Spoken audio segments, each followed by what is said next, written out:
साधक, सूर्य किरण एवं सुगंध को अनुमति की आवश्यकता नहीं होती। मेरे अहोभाग्य जो आप पधारे। आप तो उन महान व्यक्तियों में से हैं जिन्होंने जन्म से नहीं अभी तो अपने कर्म बल से ब्रह्मणत्व प्राप्त किया। आसन ग्रहण कीजिए ऋषिवर।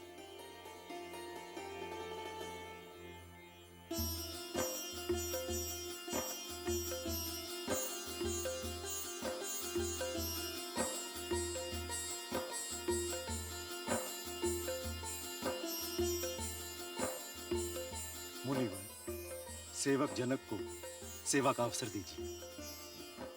मिथिला नरेश, कदाचित आप जानते नहीं, इस आर्यवर्त की भूमि पर असुरों का प्रकोप बढ़ता जा रहा है।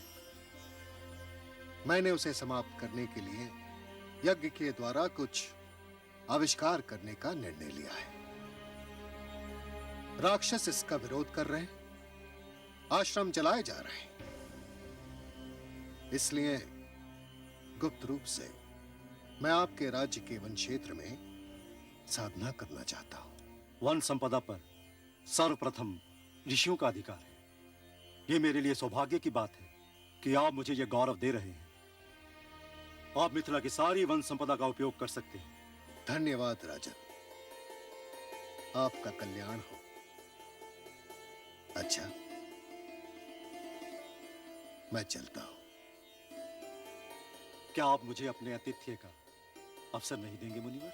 हाँ ऋषिवर, चलिए हम आपको सुंदर भोजन कराएंगे। हे जनक नंदिनी, हम आपको वचन देते हैं कि अपने अभियान के पश्चात हम मिथिला आएंगे और आपके अतिथि बनेंगे। महाराज, आज्ञा दीजिए। आइए मुनिवर। हम भी आपको उस द्वार तक छोड़ने चले। अवश्य पुत्री, अवश्य।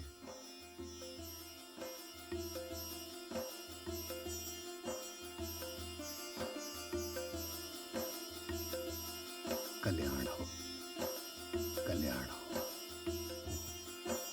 कल्याण हो।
तुम अभी तक सोए नहीं राम?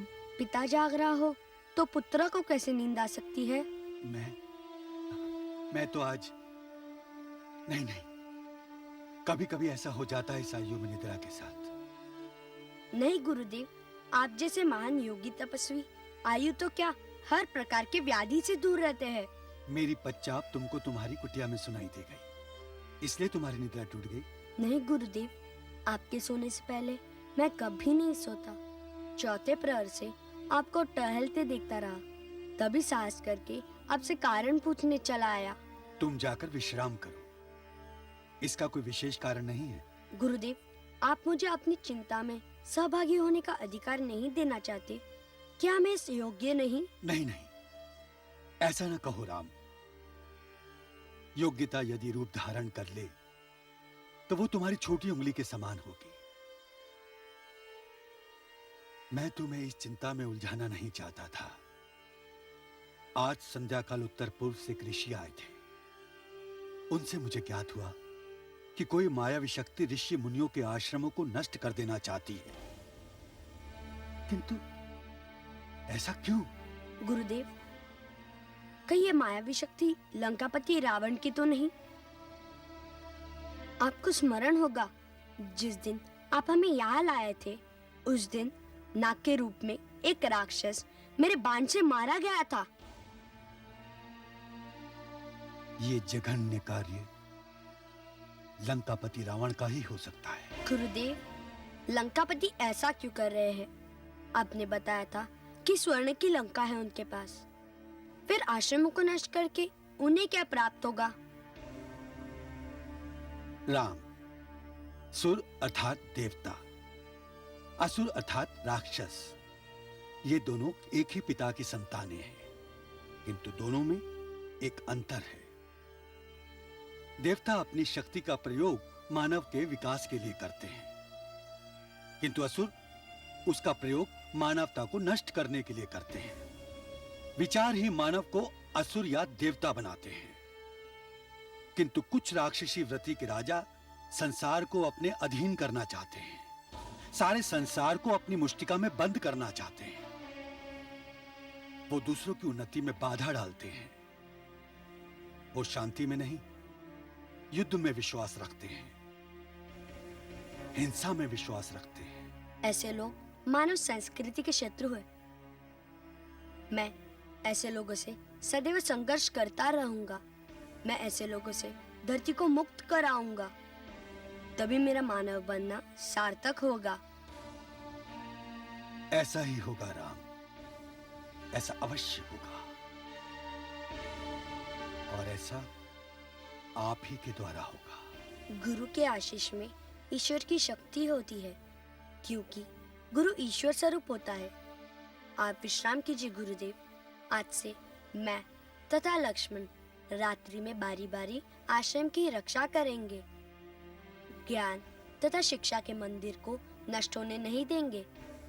राम, तुम्हारे इस वचन को सुनकर मुझे अपने आराध्य भगवान विष्णु की वो वाणी स्मरण हो आई, जो उन्होंने मानवता की रक्षा के लिए धरती को वचन स्वरूप कही थी। परित्राणाय साधूनां विनाशाय च दुष्कृतां धर्म संस्थापनार्थाय संभवामि युगे युगे।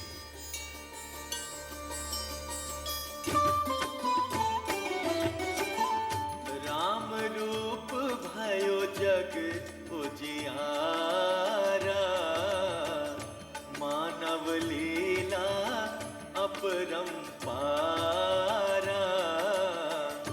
धन्य धन्य प्रभु मानव देहा, धन्य धन्य गुरु शेष सनेहा, धन्य धन्य गुरु शेष सनेहा।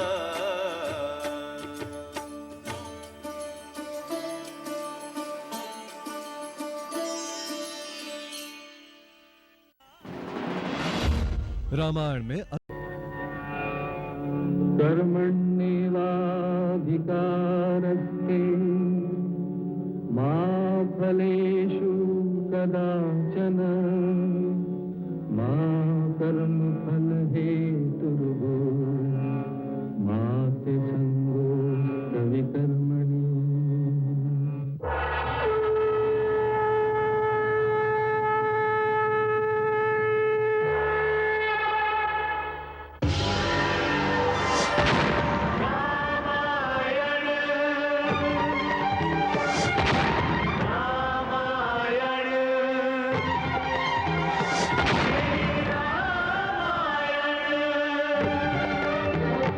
भारत की आत्मा रामायण, भारत की आत्मा रामायण है पावन गाथा, रामायण है पावन गाथा। रामायण मानव की प्रेरणा, रामायण युग युग की चेतना, रामायण रामायण रामायण श्री राम।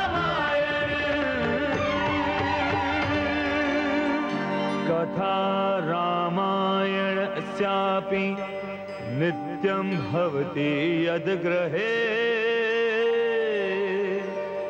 तद्ग्रहं तीर्थरूपं हि दुष्टानां पापनाशनम्। जब जब हो ही धर्म के हानि बाढ़ ही असुर अधम अभिमानी। तब तब प्रभु धरि विविध शरीरा हरहि कृपा निधि सज्जन पीरा। है धर्म की व्याख्या रामायण, है धर्म की व्याख्या रामायण। मानव मर्यादा रामायण, रामायण, रामायण, श्री रामायण।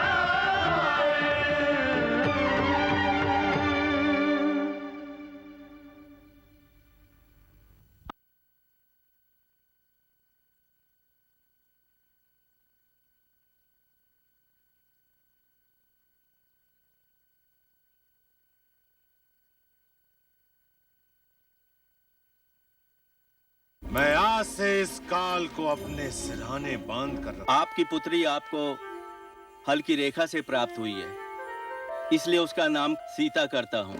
मैं आपके राज्य के वन क्षेत्र में साधना करना चाहता हूँ। मुझे संसार में विष्णु शक्ति को समाप्त करके राक्षस संस्कृति की स्थापना करनी है। मैं ऐसे लोगों से सदैव संघर्ष करता रहूंगा। मैं ऐसे लोगों से धरती को मुक्त कराऊंगा, तभी मेरा मानव बनना सार्थक होगा।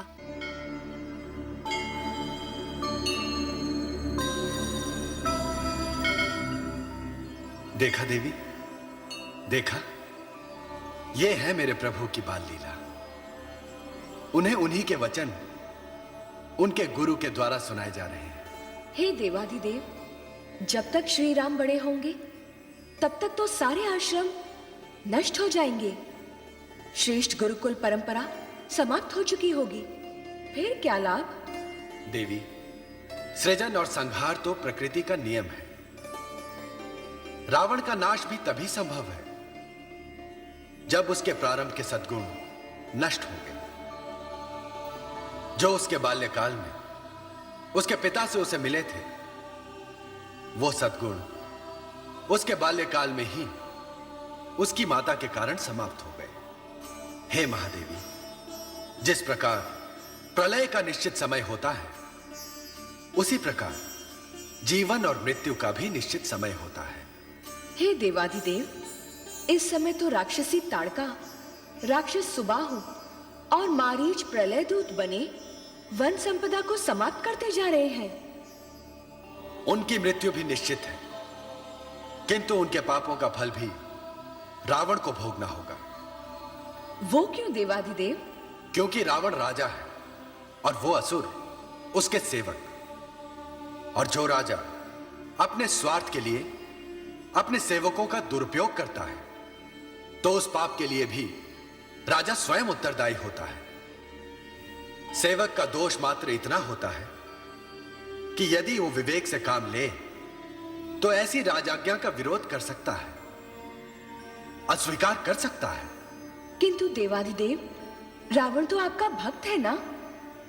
हे देवी, मानव को यह ध्यान रखना होगा कि उसे भक्ति का लाभ तो मिलेगा ही, किंतु पापी को उसके कर्मों का फल भी भुगतना पड़ेगा। इसलिए रावण को भी उसकी भक्ति का लाभ तो मिलेगा ही, किंतु उसे उसके किए पापों का फल भी भुगतना ही पड़ेगा। मेरी भक्ति भी उसे उसके किए कर्मों का फल भुगतने से बचा नहीं सकती।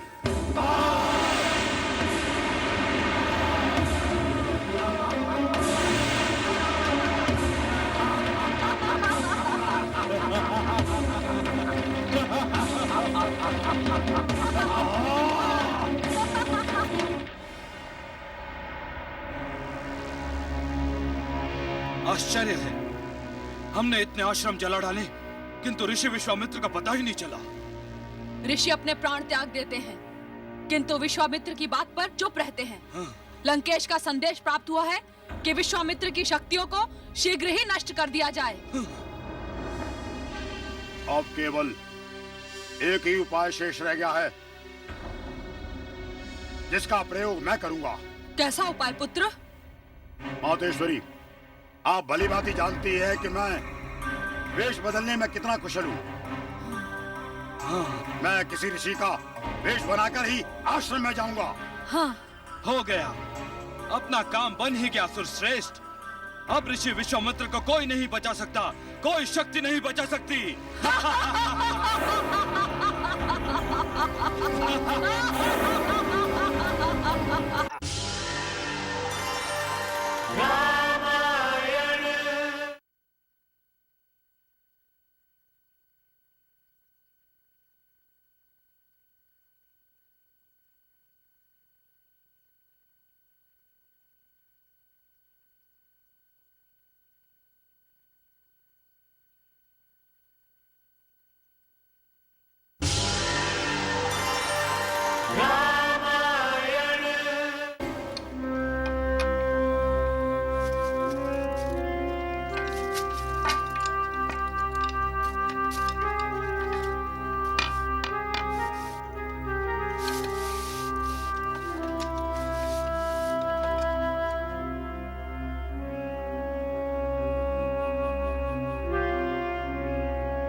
शीघ्रता करो शिष्यों, शीघ्रता। असुरों के भय से मैं कई स्थान बदल चुका हूं। आश्रमों के नष्ट होने के समाचार प्राप्त हो रहे हैं। इस समय मैं अपनी सिद्धि के निकट हूं। यदि आज का ये यज्ञ संपन्न हो गया तो मुझे असुरों की समाप्ति के लिए एक महान अस्त्र की प्राप्ति होगी। गुरुदेव, ज्ञात हुआ है असुर आप तक पहुंचने की चेष्टा में लगे हुए हैं। यही तो चिंता का मुख्य कारण है वत्स। त्राहिमाम, त्राहिमाम, त्राहिमाम, त्राहिमाम, त्राहिमाम, त्राहिमाम। अरे उठिए ऋषिवर, आपकी ये दशा किसने की? वो 3 असुर हैं। उन्होंने मुझसे ये जानने की चेष्टा की कि ऋषि विश्वामित्र का आश्रम कहाँ है। सत्य पूछिए तो मैं भी उन्हीं के आश्रम तक पहुंचना चाहता था। आप चिंता ना करें ऋषिवर, आप निश्चित स्थान पर पहुंच चुके हैं। शिष्यों, इनके उपचार की व्यवस्था करो शीघ्र।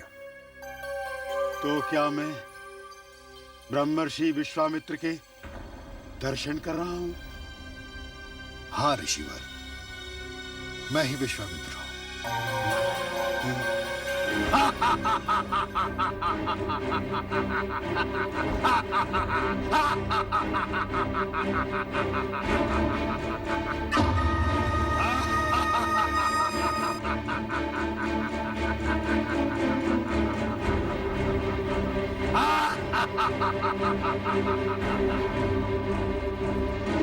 तो फिर हो गया अपना कार्य। तू चला गया विश्वामित्र, मैं आरीज हूं, इस विद्या का पारंगत। तेरा आश्रम नहीं बचेगा, अब तू कभी यज्ञ नहीं कर पाएगा। दुष्ट, तूने एक ऋषि का वेश धरकर एक ऋषि से छल किया है। जा, मैं तुझे शाप देता हूं कि एक दिन तेरा यही छल तेरी मृत्यु का कारण होगा। मातेश्वरी! सुबाहु! जी माते। पुत्र मारीच नीचे बुला रहा है, चलो। चलिए माते।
विश्वामित्र, तू जहां जहां जाएगा हम वहीं पहुंच जाएंगे। तुझे असुरों के विरुद्ध अस्त्र नहीं बनाने देंगे, नहीं बनाने देंगे। जाओ। मूर्ख, पाप का कोई अतीत नहीं होता और ना ही पाप का कोई भविष्य।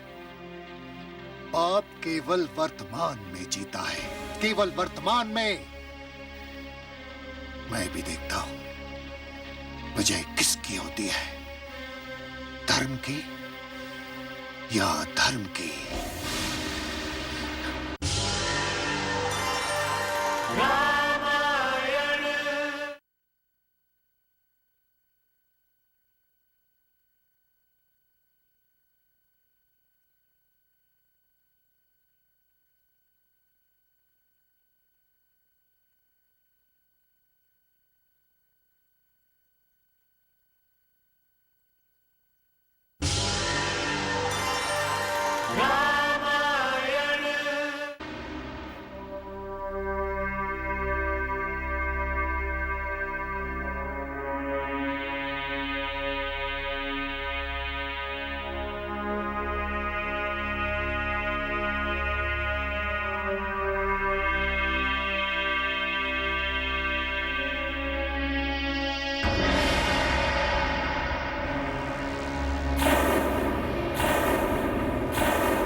सुबाहु पुत्र।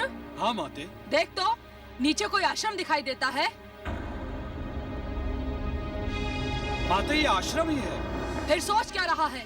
थोड़ी अग्नि वर्षा कर दे। क्यों मारीच? ठीक है मातेश्वरी।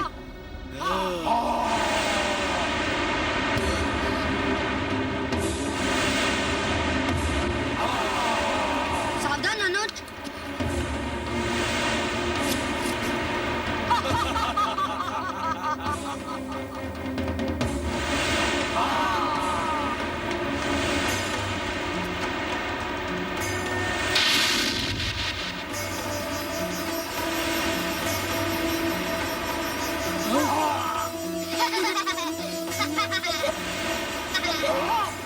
ये क्या?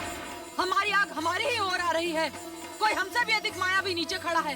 हाँ मातेश्वरी, दो बालक नीचे दिखाई दे रहे हैं।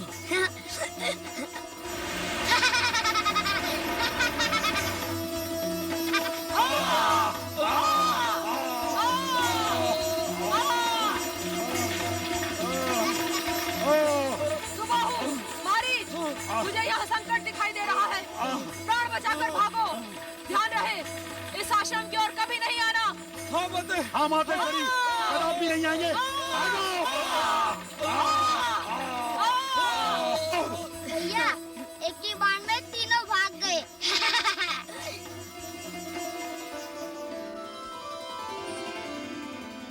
महामंत्री, हमारी प्रजा कुशल मंगल से तो है? पिताश्री पिताश्री, मुनिश्रेष्ठ विश्वामित्र जी पधारे हैं। मुनिश्रेष्ठ विश्वामित्र?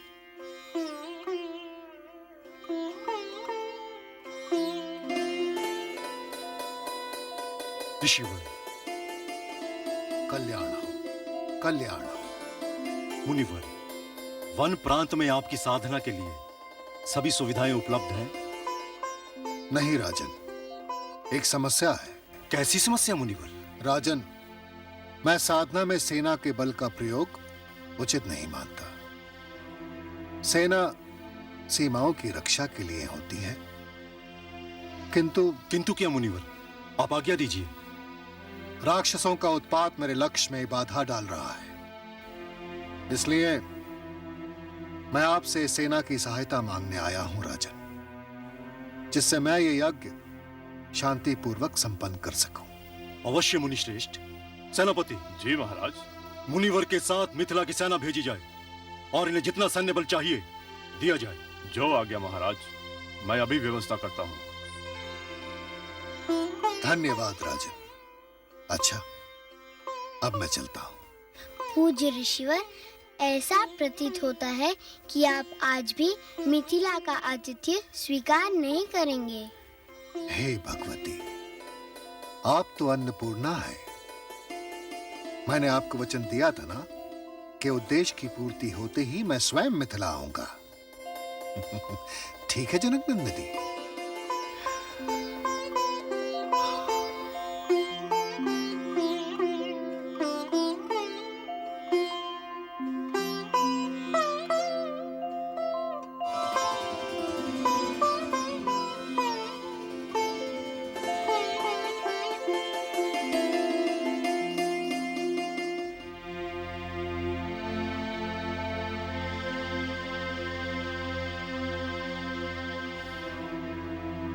क्या बात है महाराज, आज राज्यसभा इतनी शीघ्र विसर्जित हो गई?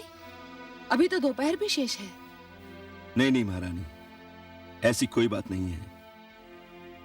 राम आने वाले हैं ना, इसलिए मेरा सारा ध्यान उसी में लगा है। किंतु महाराज, कुमारों के गुरुकुल से लौटने में अभी तो 1 माह शेष है और आप अभी से? महारानी,